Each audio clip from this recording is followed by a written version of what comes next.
The studio was humming with controlled chaos, camera rigs gliding overhead, producers barking countdowns into headsets, and bright panel lights flaring over a glossy floor. Tonight's live broadcast wasn't just another debate. This was primetime conflict, sold to America as perspectives, red versus blue. At the center of it all sat two names designed to clash.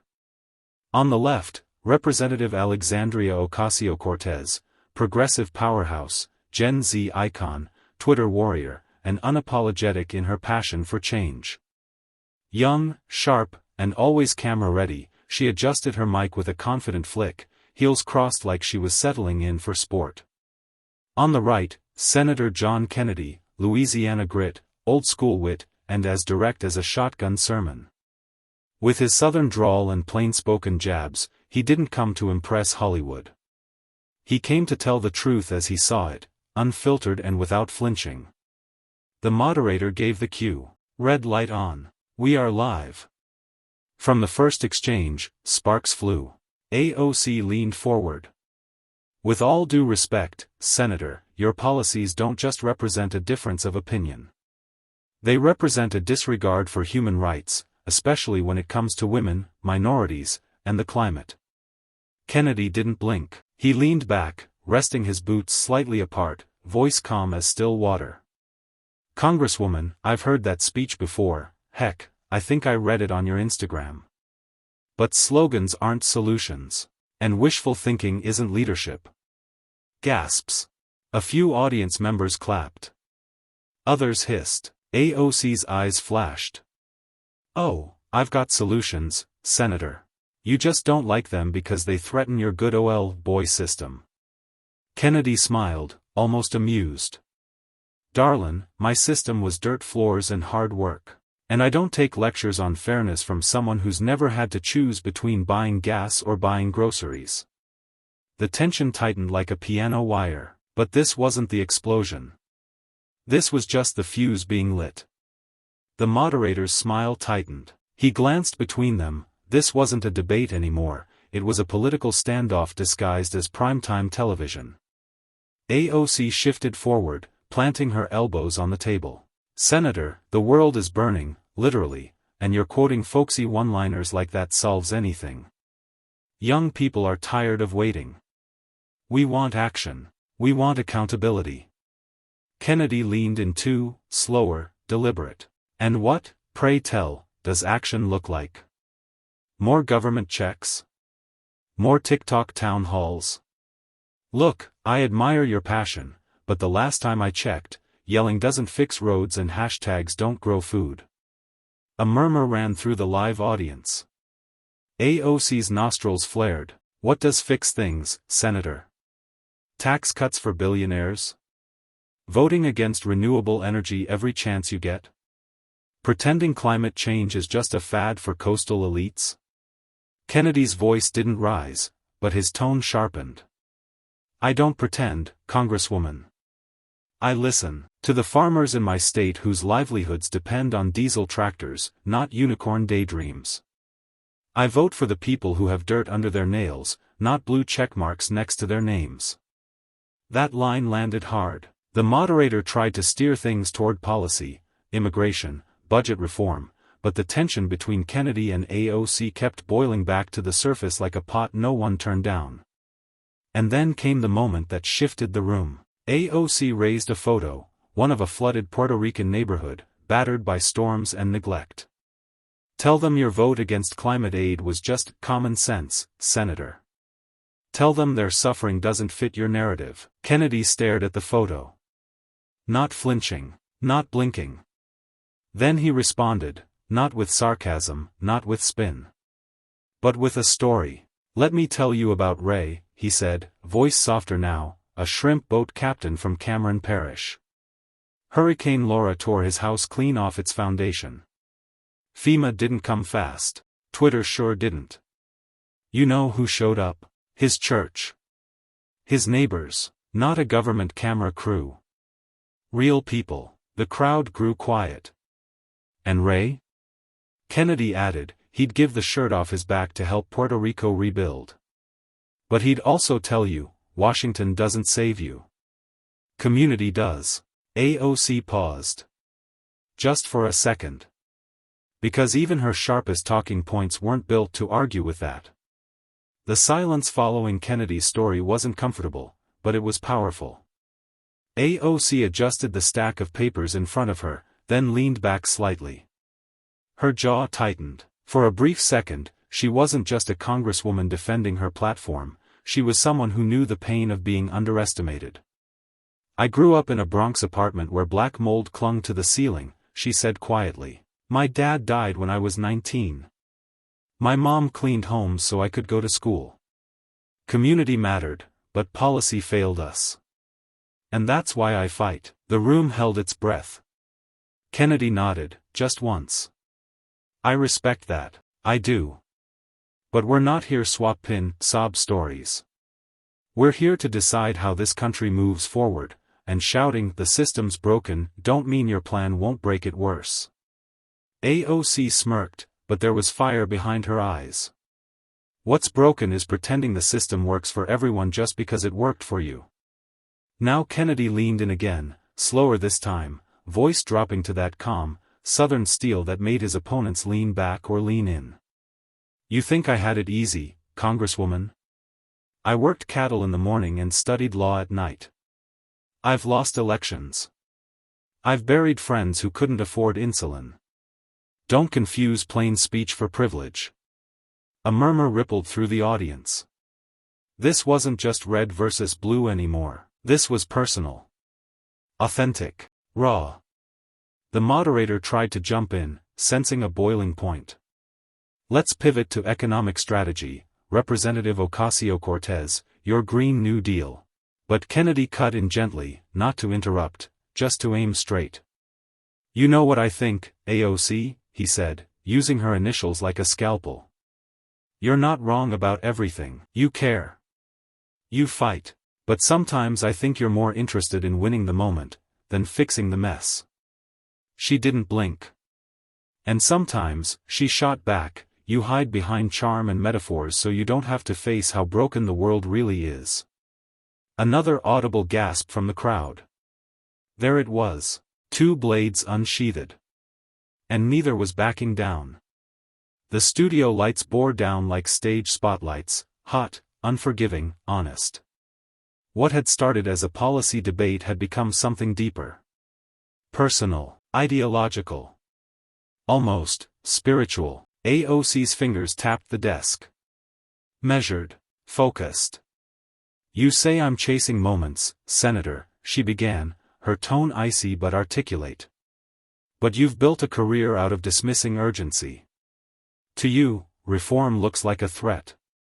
To me, it looks like survival. Kennedy raised an eyebrow. If survival means bankrupting the country with idealism, then yeah, I see it as a threat. She leaned forward. What's more expensive, Senator, bold policy or doing nothing while the planet burns and people die uninsured? Kennedy held up a hand. You act like there are only two choices, your way, or the end of the world. That ain't leadership. That's fearmongering dressed in lipstick and hashtags. The crowd bristled, half gasping, half clapping. AOC didn't flinch. You think I care about hashtags? I care about kids in the South Bronx with asthma because factories are built in their backyard instead of yours. I care about mothers who work 2 jobs and still sleep in shelters. Kennedy's expression shifted, slightly. Respect, maybe, or warning. And I care about the guy who just wants to keep his small business alive without getting drowned in taxes to pay for programs he'll never qualify for, he said. This country isn't just about your suffering. It's about everyone's. That line landed. Not because it was louder, but because it rang with uncomfortable truth. Both were right, both were wrong. And that's what made the room feel ready to snap. The moderator, now visibly sweating, stepped in again. We're going to go to closing statements soon. No, AOC cut in, firmly. I want to ask the senator one thing.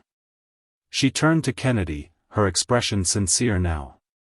Less fire, more friction. If someone came to you, young, broke, scared, undocumented, and asked, "What does America offer me, what would you say?"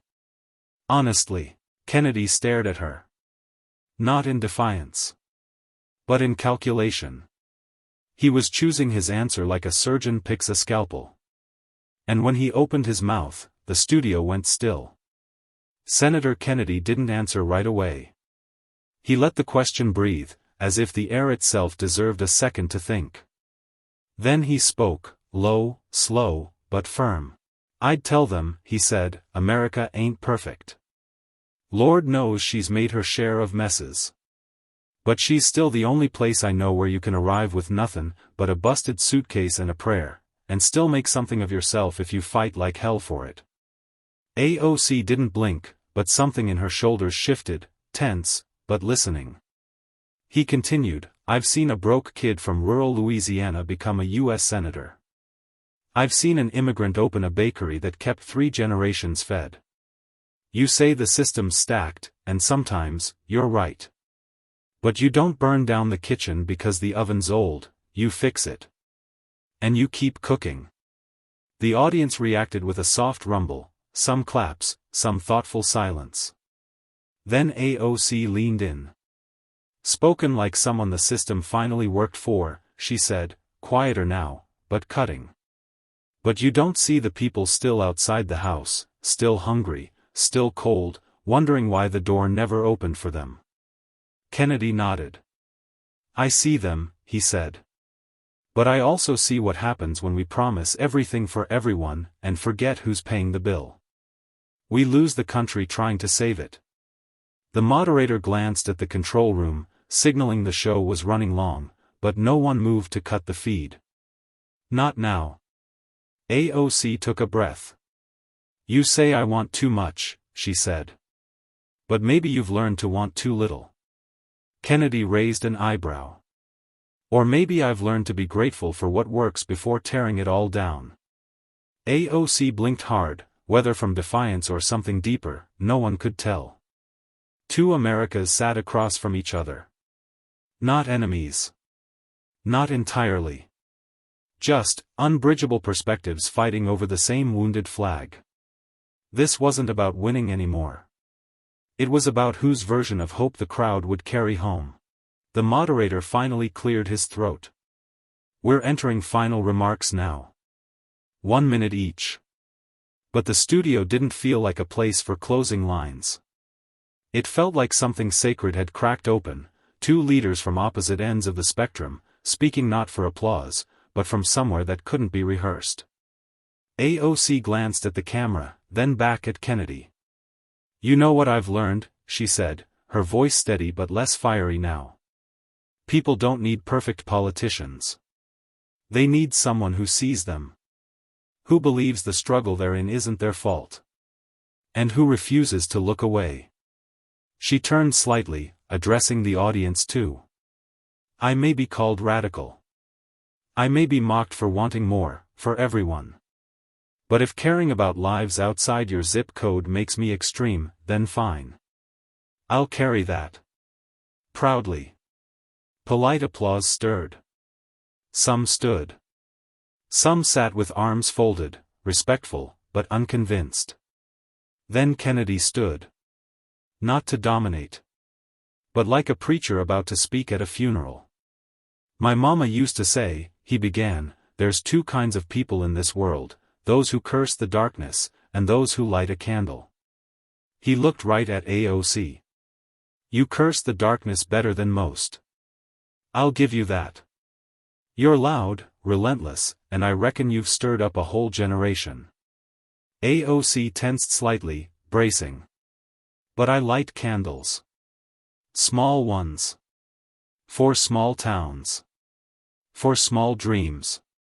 And while you build visions, I try to hold the roof up for folks who can't afford to wait." There was no sarcasm in his tone. Just truth. Their truths. And that's what made the silence after so powerful. It was the kind of pause that doesn't ask for applause, but demands reflection. 2 visions of leadership. One fueled by justice.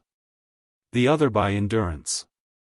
And somewhere in between, the exhausted middle of America, watching. The moderator didn't bother signaling for applause. He didn't need to. The entire room had gone still, not from tension, but from something rarer on live TV. Mutual silence. AOC broke it first, slowly lowering her microphone. Her voice was soft now, not out of retreat, but recognition. "We disagree on almost everything," she said, "but maybe we're fighting for the same thing, just from different directions." Kennedy smiled, not smugly, not sarcastically. Just, sincerely. "Maybe so," he said. "You believe in tearing down walls. I believe in shoring up foundations. Either way, you want a roof over people's heads." A brief ripple of applause swept across the studio, hesitant, then growing.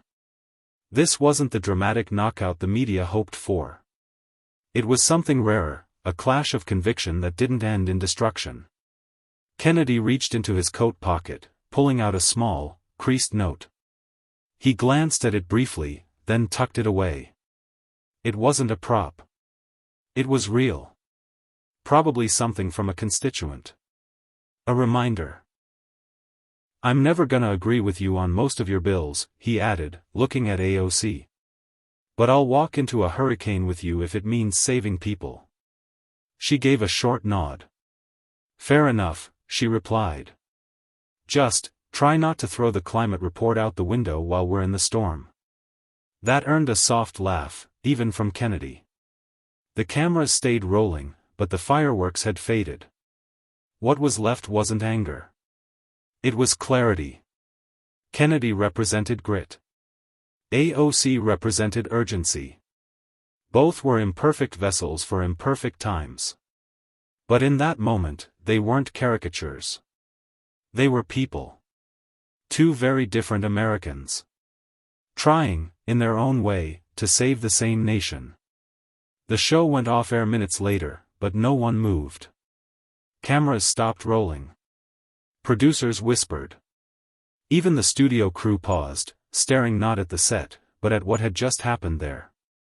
Kennedy removed his mic, straightened his tie, and turned to AOC, not with smugness, not with disdain, but with something more disarming. Curiosity. "You ever wonder," he asked, "what we'd get done if we dropped the branding long enough to talk like humans?" AOC raised an eyebrow. "You mean if I stopped being the socialist villain and you stopped being the Southern fossil?" Kennedy chuckled. "Exactly that." A beat passed. Then AOC cracked a reluctant smile. "Maybe we'd pass a bill or two." They walked side by side toward the back hallway, not shoulder to shoulder, but closer than anyone watching the show would have expected. From the control room, a young assistant tweeted a photo, two ideological enemies walking off-set, not in fury, but in conversation. It went viral within minutes. The caption? "This is what democracy should look like." Within hours, the clip of Kennedy's "light a candle" line racked up millions of views. AOC's "wanting too little" retort trended simultaneously. Cable news tried to spin it, Kennedy dominates AOC, AOC shreds Kennedy, but the internet wasn't buying the drama. The real takeaway? They listened. They heard each other. And for once, people watching politics didn't feel exhausted. They felt something else. Possibility. In that one unscripted hour, America didn't see two enemies. They saw two voices, loud, sharp, flawed, trying to carry the same weight. Not perfectly. But honestly. 3 days after the broadcast, the moment was still rippling across America. Clips from the exchange filled TikTok timelines, YouTube shorts, and morning talk shows. Commentators couldn't decide whether it was a truce, a turning point, or just two savvy politicians playing the long game. But for the people, the teachers, truckers, single moms, and disillusioned students watching from kitchen tables and cracked phones, it had meant something more. They'd seen two leaders who didn't cave, but didn't dehumanize. Kennedy's inbox filled with messages. Some thanked him for holding the line. Others thanked him for listening, for not dismissing AOC with a wink and a soundbite. One letter stood out. It was from a college student in Georgia. Mixed race. Raised by a conservative dad and a liberal mom. The message read, "I watched you and AOC. For once, I didn't feel like I had to pick a side just to be heard. Thank you." Kennedy printed that one and taped it to the inside of his office door. Meanwhile, AOC posted a selfie. No filters. No lighting crew. Just her, a tired expression, and a caption. "I disagreed with everything he said, but he listened. That matters more than people think." That post was her most shared in months. Neither changed their policies. But something shifted. Not in law. In tone. In a country choking on hot takes and partisan poison, their debate had cut through like cold water. Not because they agreed. But because they showed up. With conviction. With scars. And with just enough humility to leave a crack open, for understanding. Weeks passed. The headlines faded. But the moment lingered, in dorm rooms, in diners, in church groups and activist Zoom calls alike. Because something rare had happened on that stage.